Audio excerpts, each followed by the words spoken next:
students. Today we will take up session 2 of Theme in the World History, the three orders of class 11th. The learning objectives of today's session are to help you learn about the three orders of Europe, to help you learn about the second and third orders of Europe, to help you learn about the manorial estate, to help you learn about the life of free and unfree peasants. Before starting the session, I would like to ask you some questions. So, have you ever heard about the social division of society? Who were included in the second order?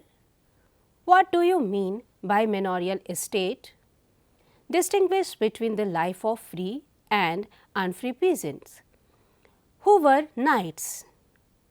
Dear students, now we will discuss the second order that includes the nobility and the knights. The second order, the nobility.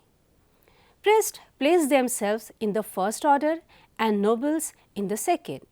The nobility had, in reality, a central role in social processes. This is because they controlled land. This control was the outcome of a practice called vassalage. The big landowners, the nobles, were vassals of the king and peasants were vassals of the landowners. A nobleman accepted the king as his seigneur and they made a mutual promise. For the seigneur or lord, lord meaning one who provided bread, would protect the vassal who would be loyal to him. Dear students, can you tell me about the relationship between kings and lords? Yes, you can tell me. Okay, thank you dear students. The relationship involved first elaborate rituals and exchange of vows taken on the Bible in a church. At this ceremony, the vassal received a written charter or a staff or even a clod of earth as a symbol of the land that was being given to him by his master. Second, the noble enjoyed a privileged status. He had absolute control over his property in perpetuity. Third, he could raise troops called feudal levies. Fourth, the lord held his own courts of justice and could even coin his own money. Fifth, he was the lord of all the people settled on his land. Sixth, he owned vast tracts of land which contained his own dwellings, his private fields and pastures and the homes and fields of his tenant peasants. Now, we will discuss about the manorial estate. A lord had his own manor house. He also controlled villages. Some lords controlled hundreds of villages where peasants lived. A small manorial estate could contain a dozen families, while larger estates might include 50 or 60. Almost everything needed for daily life was found on the estate. Grains were grown in the fields. Blacksmiths and carpenters maintained the lord's implements and repaired his weapons. Stone masons looked after his buildings. Women spun and wove fabric, and children worked in the lord's wine presses. The estate had extensive woodlands and forests where the lords hunted. They contained pastures where his cattle and his horses grazed.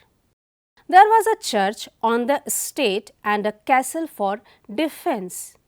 From the 13th century, some castles were made bigger for use as a residence for a knight's family and developed as centers of political administration and military power under the feudal system.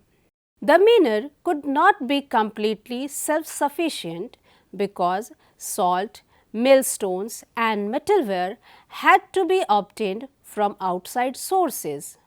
Those lords who wanted a luxurious lifestyle and were keen to buy rich furnishings, musical instruments, and ornaments not locally produced had to get these from other places. Now, we will discuss the next important topic about a warrior group, that was knights. The knights. From the 9th century, frequent localized wars in Europe, insufficiency of amateur peasant soldiers, and need of good cavalry led to the growing importance of a new section of people, the knights. They were linked to the lords, just as the latter were linked to the king. The lord gave the knight a piece of land called fief and promised to protect it. The fief could be inherited. It extended to anything between 1,000 and 2,000 acres or more, including a house for the knight and his family, a church, and other establishments to house his dependents. Besides a watermill and a wine press, the land of the fief was cultivated by peasants. In exchange, the knight paid his lord a regular fee and promised to fight for him in war. To keep up their skills, knights spent time each day fencing and practicing tactics with dummies. A knight might serve more than one lord, but his foremost loyalty was to his own lord. So far, we have discussed the second order, that includes the nobility and knight and manorial state in detail. Now, let's move to the next part of today's session, that is about the third order. The third order, peasants, free and unfree. The vast majority of people who sustained the first two orders. Cultivators were of two kinds, free peasants and serfs. Free peasants held their farms as tenants of the lord. The men had to render military service at least 40 days every year. Peasant families had to set aside certain days of the week, usually 3 or more, when they would go to the lord's estate and work there. The output from such labor, called labor rent, would go directly to the lord. They had to do other unpaid labor services like digging ditches, gathering firewood, building fences, and repairing roads and buildings. Besides helping in the fields, women and children had to do other tasks. They spun thread, wove cloth, made candles, and pressed grapes to prepare wine for the lord's use. There was one direct tax called tille that kings sometimes imposed on peasants.